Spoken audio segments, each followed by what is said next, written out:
kusvika pakuzviuraya dziri shungu dzekudzokera musango.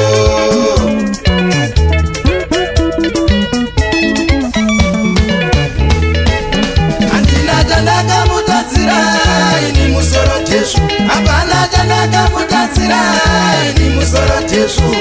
Ungori urevi akangokomawo dzimba ndichada, ungori urevi akangokomawo yenga maputsu ndadzidza urei pane mukaka mapana inokuruma.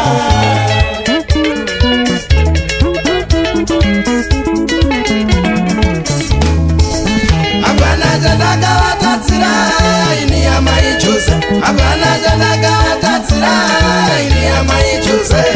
Ungori urevi aindana mumwe ane vhiri, ungori urevi aindana mumwe ane dubu ndadzidza urei pane mukaka mapana inokuruma.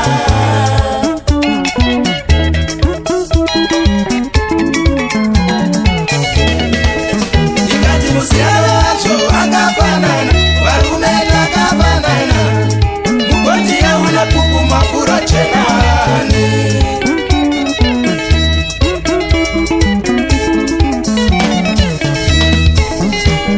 Musiyano wacho akafanana, varume takafanana, mombe nemaino kamwe mukaka muchenani.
Warira kujamba mapesa uchiwira mumunzwa, warira kujamba mapesa uchiwira mumunzwa.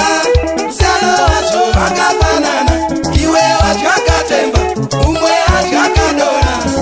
Ukaisa munyu munonwira mvura.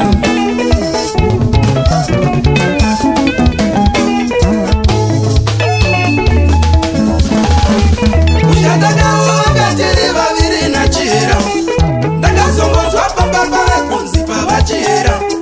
Goro mabhara zvanga zvakanyorwa kuti chira, ndakasimudza musoro sababa chira ndokuti zamusha. Uchatakawo vakatiri vaviri nachira, ndakazongonzwa pambapa vekunzi pavachira. Goro mabhara zvanga zvakanyorwa kuti chira, ndakasimudza musoro sababa chira ndokuti zamusha.